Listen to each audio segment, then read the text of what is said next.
Thanks of a Grateful Nation, also known as the Gulf War, could have been a really powerful film. There were some good moments, but the length of the film really ruined it. It's kind of like a film in two halves. The first half is tremendously slow, very, very boring, and the second half is actually pretty powerful. This is a 3-hour film from 1998. It's directed by Rod Holcomb, written by John Sacred Young, and we have a cast including Ted Danson, Stephen Weber. It's because of Ted Danson that I wanted to watch this, and when I first pulled up the information, my initial thought was, I love Ted Danson, but I'm not going to enjoy this. But I went in with an open mind, and I will say I did think the second half, roughly, I didn't time it, but generally, the second half of the film was not too bad. I thought it was okay.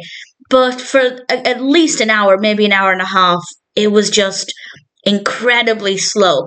And I don't think any film has any business being 3 hours. But if it had presented a really solid film for 3 hours, then fair enough.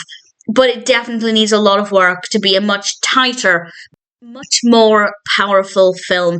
This looks at the after effects of the Gulf War. It looks at Gulf War syndrome and the various health problems that people were facing after fighting in the war, and it's something I knew nothing about. So I'm pleased to say I did get quite an education, and most of that education comes from the second half of the film, and I learned quite a bit.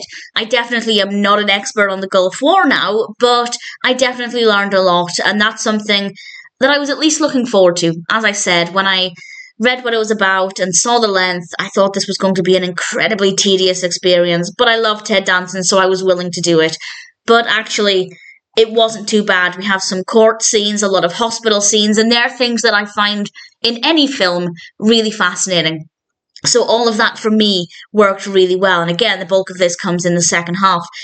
It basically feels like the first half is setting things up, and it really didn't need to be. The first hour and a half could have been condensed to about an hour, maybe half an hour even. We could have lost a little bit from the second half as well to tighten things up. It's definitely feeling like an unfinished script. So it needs some work, a lot of work, in terms of the pacing. But the scenes that are powerful are very well done. It is absolutely educational. I say that, I have to take it with a pinch of salt. I don't know how factually accurate it is because, as I said, this is not something I knew anything about. But taking it with a pinch of salt, I did learn some things. If anybody has any thoughts on this, if it is factually accurate, if there are any inaccuracies or things maybe not represented correctly, please feel free to share that information. The performances were very good. The casting is really strong. Camera work's good. Music, sound effects, lighting, all of that, absolutely fine.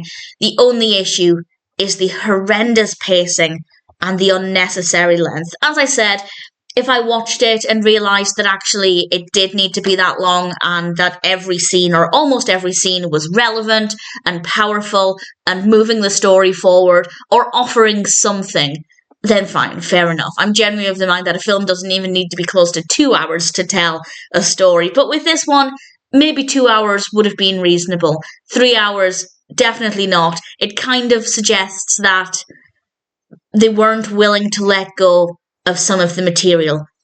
As a writer myself, I understand being precious about one's own work and about thinking that everything is relevant.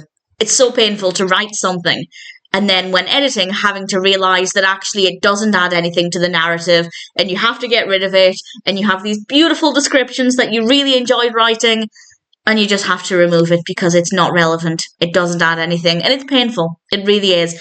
But unfortunately, that pain was not experienced here because it seems like everything was kept in. I'd hope everything was kept in, otherwise I dread to think what the initial script looked like. Thanks of a Grateful Nation, also known as the Gulf War, is not a great film. There are some moments that are powerful, some moments that are well done. It is educational, it is eye-opening. Again, I took it with a pinch of salt, but it's way longer than it needs to be, and that really weakens it. So it needs a lot of work to be a good film. Do I recommend it? For 2 reasons. If you're really interested in the Gulf War, then absolutely, I think you'll get a lot out of this. If, like me, you're curious to learn more, then I'd say definitely consider it. But just bear in mind that, at least in my opinion, for about an hour and a half, you're going to be very bored. But it does pick up. So if you start watching it, and you find that it's not going anywhere, stick with it. It does get better. Thanks of a Grateful Nation isn't a great film. It had potential, but there are some strong moments.